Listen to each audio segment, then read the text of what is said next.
الحمدللہ والصلاة والسلام علی رسول اللہ وعلی آلہ واصحابہ وازواجہ واہل بیتہ الی یوم الجزاء۔ محترم سامعین، سامعات، ناظرین، ناظرات، خواتین و حضرات، یہ بات مسلمہ ہے کہ ہر انسان محبت کرتا ہے۔ محبت کا جذبہ، محبت کا وصف ہر انسان میں پایا جاتا ہے۔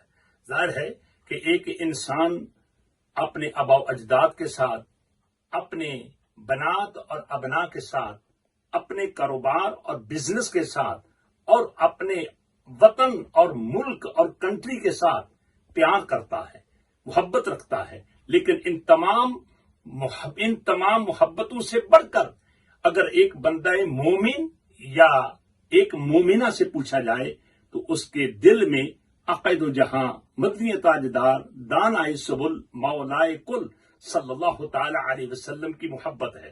نبی پاک علیہ الصلوۃ والسلام کی محبت فرض ہی نہیں، لازمی ہی نہیں، ضروری ہی نہیں، بلکہ موسٹ امپورٹنٹ ہے۔ محبت مصطفیٰ کے بغیر کوئی عبادت قبول نہیں، محبت مصطفیٰ کے بغیر کوئی ریاضت مقبول نہیں۔ سرکار کی محبت اسلام کی روح ہے، قرآن پاک کی جان ہے۔ لہذا ہمیں چاہیے کہ آقا دو جہاں صلی اللہ تعالی علیہ وسلم کی محبت کے ساتھ سرشار رہیں۔ تو میرے بھائیوں، میری بہنوں، یہ بات مسلمہ ہے کہ علامات اور سائن اور نشانیوں کی وجہ سے آدمی کسی مرکز پر پہنچتا ہے۔ ظاہر ہے نا، آج کل کرونا وائرس کی بات ہو رہی ہے، جس میں علامات پائی جائیں تو لوگ کہتے ہیں کہ یہ پازیٹو آ گیا، اور یہ علامات نہ پائی جائیں تو کہتے ہیں کہ جناب عالی اس مرض میں مبتلا نہیں ہے۔ اگر ایک فوج کی وردی کو دیکھ کر اندازہ ہوتا ہے کہ یہ فوجی ہے، پولیس کی وردی کو دیکھ کر ہم اندازہ لگا لیتے ہیں کہ یہ اس محکمے کے ساتھ تعلق رکھتا ہے۔ اگر آپ صلی اللہ تعالی علیہ وسلم کی محبت دل و دماغ کے اندر رکھتے ہیں تو میں تمام بھائیوں اور بہنوں کی خدمت میں عرض کرتا ہوں کہ وہ محبت کی علامات آپ اپنے ذات میں پائیں۔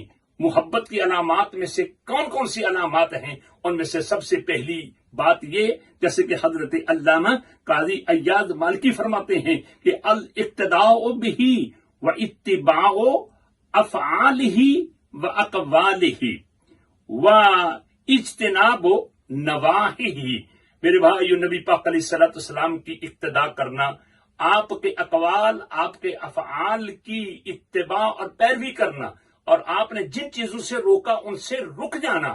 اور پھر محبت کی تقاضوں میں سے یہ بھی تقاضا ہے کہ من احب شیئا فاکثر ذکرہ، کہ آدمی جس سے پیار کرتا ہے، محبت کرتا ہے، اس کا ذکر ہر جگہ، ہر مقام پر کرتا ہے، اٹھتے بیٹھتے چلتے پھرتے انہی کا ذکر کرتا ہے۔